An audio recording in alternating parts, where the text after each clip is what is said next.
ترجمے میں غلط میں نے کیا ہے تو آپ وہ بولیں نہیں غلط، یہ تو بات ٹھیک ہے، لیکن اپنی طرف سے بات لے آئیں گے کہ ہاں یہ فلانے بزرگ نے فلانے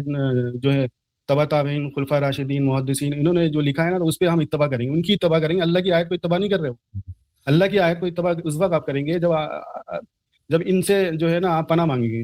جیسے اعوذ باللہ من الشیطان الرجیم بسم اللہ الرحمن الرحیم، شیطان مردود سے پناہ، اللہ کی پناہ مانگتے ہیں نا، یہ رجم شیطان کرتا ہے تو یہ بھی رجم کرتے ہیں. تو جو آیت جو باتیں یہ بتا رہے ہیں اس سے آپ نے جو یعنی توبہ کرنا ہے آپ نے کہ میں غلط تھا، میں نے تو اس طرح قرآن شریف میں نے ایشو اسٹارٹ کیا کہ میں غلط تھا، میرے باپ دادا غلط ہیں، تو یہ اللہ آپ کی کتاب ہے، یہ کتاب آپ نے اگر آپ کی کتاب ہے تو آپ ہی سمجھائیں گے نا، تخلیق تو آپ نے کی ہے، تو اس کتاب کو سمجھانے والا اللہ ہی ہے. اور اللہ تعالیٰ سورہ رحمان میں بھی یہ کہہ رہے ہیں کہ الرحمن علم القرآن، ہم جب رحم کرتے ہیں تو قرآن کا علم دیتے ہیں، اور اس کو ہم نے قلم کے ذریعے سکھایا، ہم تمہیں سکھائیں گے، تم اس کو پڑھنے میں جلدی نہ کرو. تو یہ جو ہے نا اللہ تعالیٰ سب کے لیے کہہ رہے ہیں، ایسا نہیں ہے میرے لیے یا آپ کے لیے یا کسی کے لیے الگ ہے، تو یہ ساری باتیں سب سیم ہے. تو ندیم بھائی اس کا مطلب یہ ہے کہ آپ کے اللہ تعالیٰ نے آپ پر رحم کیا اور آپ کو قرآن کی تفہیم دے دی، لیکن آپ کے اللہ تعالیٰ نے مولانا مودودی کے اوپر یا مولانا فتح محمد جالندری کے اوپر رحم نہیں کیا اور انہوں نے ایک غلطی کے اندر ایک غلط ٹرانسلیشن کر دی. نہیں 65% انہوں نے صحیح بھی ترجمہ کیا ہے، 70% کسی نے صحیح کیا ہے.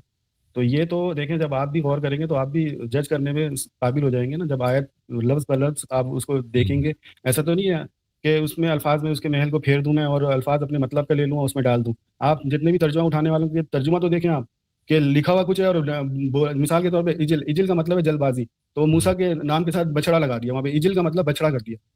تو اس قدر انہوں نے تعریف کیا ہوا ہے. ویسے ندیم بھائی آپ نے جب یہ کہا کہ دیگر علماء حضرات نے 65 سے 70% قرآن مجید کو صحیح ٹرانسلیٹ کیا ہے، اس کا مطلب یہ ہے کہ آپ نے یہ کہا کہ انہوں نے 30% غلط ٹرانسلیٹ کیا ہے. تو اس بات کا تعین کون کرے گا کہ سید ندیم کی جو سمجھ میں آنے والی ترجمہ ہے وہ 100% درست ہے اور دیگر جید علماء کرام کا جو ٹرانسلیشن ہے وہ 30% غلط ہے؟ اس بات کا تعین کون کرے گا؟ سر تعین تو آپ بھی کر سکتے ہیں اگر غور کریں گے نا، جیسے میں نے مان انسخ من آیاتین او ننسیھا، تو وہ ترجمہ جو میں نے آپ کو پڑھ کے سنایا ہے اس میں آپ غلطی کر کے دکھاتے ہیں، غلطی مجھے بتائیں کہ ندیم بھائی یہ من مانے سے نہیں کو ہے. تو ہوتا یہ ہے کہ سامنے جب حقیقت سامنے آ جاتی ہے لوگ اس وقت آیت کو خاموشی سے سن تو لیتے ہیں، لیکن بعد میں جب مولانا ان کے گرفت میں آتے ہیں یا کسی کے گرفت میں آتے ہیں تو وہ جب ادھر دوسری طرف لے کے جاتے ہیں کہ یہ مولانا نے انہوں نے یہ بڑے نے، تو یہ ترجمہ جو ہے یہ لوگوں کی اتباع میں ہم نے ماننا ہے یا اس آیت کو؟ ندیم بھائی اگر آپ کے اللہ تعالیٰ اس آیت میں یہ کہتے کہ ہم جس مسئلے پہ چاہتے ہیں اس کے متعلق آیات کو قرآن میں جگہ جگہ بکھرا دیتے ہیں، اب تمہارا یہ فرض ہے کہ ان آیات کو ایک جگہ پر جمع کرو تاکہ تم میری رسی کو مضبوطی سے تھامے رکھو، تو آپ کو نہیں لگتا کہ یہ آیت جو کہ میں نے اپنی طرف سے بنا کر پیش کی ہے یہ ایک زیادہ واضح پیغام ہے بنسبت اس کے کہ جو آپ کے اللہ تعالیٰ نے سورہ بقرہ کی آیت نمبر 105 میں بیان کیا ہے؟ نہیں یہ تو آپ سوچ رہے ہیں نا سر. ابھی میں اگر مثال کے طور پہ طلاق کے بارے میں یا ایک شریعت کے بارے میں یا قرآن کے علاوہ نہیں بولنا ہے ہم نے، تو بہت ساری آیت ایسی ہیں اگر آپ اس کو جمع کریں گے آپ کو پہلی آیت ہی سمجھ میں آ جاتی ہے، تو لوگوں کو سمجھانے کے لیے ایک سے دوسری جگہ تیسری جگہ چوتھی جگہ بتانا پڑتا ہے، پھر بھی وہ اگر نہیں سمجھ پاتے ہیں تو پھر وہ ان کا اپنا اللہ تو تعالیٰ سے معاملات ہیں. آپ کی ٹرانسلیشن بیسیکلی یہ ہے کہ ہم جس آیت کو چاہتے ہیں دوسری آیت سے منسوخ کر دیتے ہیں. یہاں پر لفظ منسوخ استعمال ہوا ہے، یہاں پر الیبوریٹ استعمال نہیں ہوا. آپ یہ کہہ رہے ہیں کہ ہم جس آیت کو چاہتے ہیں اسے دوسری آیت سے الیبوریٹ کر دیتے ہیں، لیکن آپ نے تو ٹرانسلیشن بھی بدل دیا ہے، آپ نے تو پوری تفہیم ہی بدل دی ہے سورہ بقرہ کی آیت نمبر 105 کی، کہ آپ یہ کہہ رہے ہیں کہ ہم آپ یہ کہہ رہے ہیں کہ ہم جس آیت کو چاہتے ہیں دوسری آیت سے الیبوریٹ کر دیتے ہیں، اور اب تمہارا یہ فرض ہے کہ تم ان تمام آیات کو کمبائن کرو اور پھر اس کے بعد اس کو سمجھو، یہ آپ کہنا چاہ رہے ہیں. لیکن اس آیت میں کیا لکھا ہے کہ ہم جس آیت کو چاہتے ہیں دوسری آیت سے منسوخ کر دیتے ہیں. جی وہ کو اور سے کا فرق ہے نا،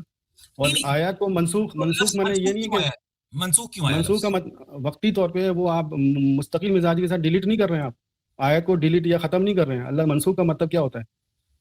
یہ یعنی کہ آپ اس چیز کو ختم کر دینا نہیں ہے، منسوخ کا مطلب ہی یہ نہیں ہے. تو جب آیات سے منسوخ کر رہے ہیں یا تو وہ آیت دوسری آیت کو جیسے تفصیل کرتی ہے جیسے آیت، تو وہ آپ کو تفصیل جب ہوتی ہے تو پہلی جو لوگوں نے بیان کیا ہوا ہے، جیسے مثال کے طور پہ بہت سارے کہتے ہیں کہ شریعت پہلے الگ الگ رہی ہے، تو میں نے قرآن سے چیک کیا جو شریعت تو ایک ہی رہی ہے شروع سے، تو پہلے 5-50 اور یہ ساری جو کہانیاں بتائی ہیں. اور سورہ بقرہ کی آیت نمبر 105 میں منسوخ سے کیا مراد ہے؟ عارضی طور پر معطل کرنا؟ معطل کرنا نہیں ہوتا، یعنی معطل بھی لے سکتے ہیں آپ، وقتی طور پہ آپ بھول گئے نا سر، وہ منسوخ یا بھلا دیتے ہیں منسوخ. جیسے مثال کے طور پہ میں نے آپ کو دیا ہے کہ ایک شریعت ایک رحم المقرر کر دیا اللہ نے، ٹھیک ہے، اب وہ 4 جگہ میں دکھا سکتا ہوں، 5-6 جگہ دکھا سکتا ہوں. شروع میں اللہ تعالیٰ یہی کہہ رہے ہیں کہ ہم نے ایک شریعت، ایک رائے عمل مقرر کر دیا جس کی وہ پیروی کرتے ہیں، ایک امت نہیں بنایا. ایک آیت کی ترجمہ یہ ہے. تو دوسری جگہ میں دیکھتا ہوں تو اس میں وہاں پہ بھی نظر آتا ہے کہ ہم ایک رائے عمل مقرر کیا، شریعت جو ایک ہی رہی ہے. تو بات کرنے کا انداز اللہ تعالیٰ کا جو ہے نا بہت اچھا ندیم ہی بھائی، غور یہ فکر کرنے کا. جو آپ نے سورہ بقرہ کی آیت نمبر 105 کی طرح اس کی ایک برانڈ نیو ٹرانسلیشن کی ہے جو کہ 99.9% مسلمانوں کو ابھی تک نہیں معلوم، تو آپ نے اس کی اشاعت کے لیے اپنا پیغام بقیہ اپنے مسلمان بھائیوں تک پہنچانے کے لیے کوئی انتظامات کیے ہیں کہ سنو تم لوگ اب تک غلط ٹرانسلیشن پڑھتے آئے ہو، صحیح ٹرانسلیشن میں نے ڈھونڈ لی ہے، تو آپ نے کوئی اس کو دوبارہ سے ری پبلش کرنے کے لیے ٹرانسلیشن یا اپنا میسج بقیہ مسلمانوں تک پہنچانے کے لیے کوئی مہم وغیرہ شروع کی ہے؟ سر اگر غور کریں نا، بہت سارے جید علماء نے بھی یہ ٹرانسلیٹڈ کیا ہے، اور دوسرا کانتی صاحب بھی یہ کہتے ہیں، اور بھی بہت سارے علماء ہیں. محمد شیخ صاحب ہیں، ان کا بھی آپ جتنے بھی کلپ ہیں ان کو وہ بھی دیکھ سکتے ہیں. تو 5000 لوگ ایسے بھی ہیں جو میری بات سے اتفاق کریں گے، جو اس وقت آن لائن. اور یہ جو بات میں نے ابھی کی ہے تو میں زبردستی کسی کو نہیں سمجھا سکتا، نہ ہی مجھے اللہ تعالیٰ نے کہا ہے کہ تم، کیونکہ قلیل لوگ ہوں گے جو یہ بات جو محنت کریں گے، تدبر غور فکر کریں گے. قلیل جب اللہ نے کہہ دیا تو اکثریت گمراہ ہے. اور شیطان نے بھی جب اللہ تعالیٰ سے کہا تھا کہ میں آپ کے خالص بندوں کے علاوہ، آپ کے قلیل لوگوں کے علاوہ میں گمراہ کر کے چھوڑوں گا. تو ندیم بھائی، اس کا مطلب یہ ہے کہ آپ کی اللہ تعالیٰ اعتراف شکست کر رہے ہیں، کیونکہ شیطان نے جب انہیں چیلنج دیا تھا کہ میں تمہارے بندوں کو بہکاؤں گا، تو آپ کے اللہ تعالیٰ نے کہا تھا کہ میرے جو اصل بندے ہیں وہ نہیں بہکیں گے. اگر قلیل تعداد میں لوگ قرآن کو سمجھ رہے ہیں اور کثیر تعداد میں لوگ قرآن کو پڑھ کر بہک رہے ہیں، تو بیسیکلی آپ کی جو قرآن کی کتاب ہے وہ ایک بہکاوے کی کتاب ہے. کیونکہ اگر اس کو سمجھنے کے لیے آسان کر دیا جاتا تو قلیل تعداد میں لوگ اسے نہ سمجھتے، کثیر تعداد میں لوگ اسے سمجھتے. آپ خود کہہ رہے ہیں کہ قرآن کا صحیح مفہوم جو ہے قلیل تعداد میں لوگ اور علماء سمجھ سکتے ہیں. اس کا مطلب یہ جو کثیر تعداد ہے مسلمانوں کی، وہ قرآن کے غلط مفہوم کو سمجھ رہی ہے. دیکھیں اللہ کی کتاب میں یہ بات لکھ دی گئی ہے تو آپ کو نظر بھی آ رہا ہے، لائف نظر آ رہا ہے کہ ہاں قلیل لوگ ہیں جو آپ سے جتنے بھی مناظرہ ہوا، لوگوں نے ڈیبیٹ ہوئی، بات ہوئی، جو بھی ہوا، تو وہ قلیل لوگ، چند لوگ آپ کو یہ باتیں بتاتے ہیں، تو آپ اس وقت جو ہے بولتے ہیں کہ یہ سارے غلط ہیں، اکثریت غلط کیسے ہو سکتی؟ تو اللہ کی کتاب میں لکھا ہوا ہے کہ اکثریت جو ہے انکار کرے گی، نہیں مانی. تو آپ بھی تو قلیل میں سے، قلیل میں آپ بھی داخل ہو جائیں. آپ کو کوئی روک نہیں رہا، اللہ تعالیٰ نے روکا نہیں ہے. میں تو اس کتاب کو الہامی ہی ماننے سے انکار کرتا ہوں. مجھے تو فکر ان مسلمانوں کی ہے، ان 90% سے زائد وجہ مسلمانوں. یہ ہے کہ سر آپ نے وجہ یہ ہے کہ آپ نے انکار کرنے کی وجہ یہ کہ آپ نے ترجمہ ان لوگوں کا پڑھا، اور وہ ساری باتیں وہ میرا تو آپ کے مسئلہ والدین ترجمہ نے نہیں ہے، سکھایا میرا گیا مدرسے. مسئلہ خدا کا وجود ہے. میں اللہ تعالیٰ کے وجود پر یقین نہیں رکھتا ہوں. میں صرف آپ سے یہ پوچھ رہا ہوں کہ اگر قرآن پڑھ کر قلیل تعداد میں لوگ اس کا صحیح مفہوم سمجھ سکتے ہیں، تو آپ کے اللہ تعالیٰ بیسیکلی اپنا مفہوم کثیر تعداد میں مسلمانوں تک پہنچانے میں ناکام رہے ہیں. کیونکہ 10% علماء اگر وہ ٹرانسلیشن کرتے ہیں جو آپ بیان کر رہے ہیں، اور 90% علماء وہ ٹرانسلیشن بیان کرتے ہیں انکلوڈنگ مولانا فتح محمد جالندری جو وہ بیان کر رہے ہیں، تو 90% علماء جو ہیں اس کثیر تعداد میں شامل ہیں جنہیں قرآن کا صحیح فہم نہیں ہے. یہ تو بڑی الارمنگ بات ہے کہ آپ کے اللہ تعالیٰ اپنے علماء کرام کی اکثریت کو اپنے پیغام کا مطلب نہیں سمجھا پائے.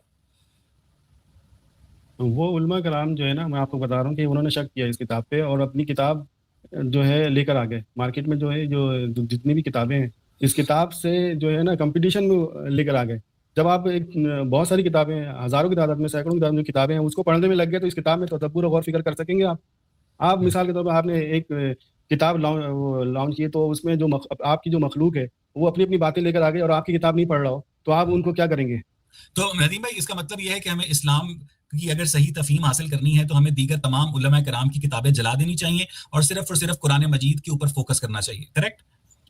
دیکھیں ایک اگر بات بتاؤں آپ کو، میں نے ترجمے میں دوسری کتابوں کی جو باتیں ہیں وہ اللہ تعالیٰ نے آیت میں صاف کہہ دی ہیں.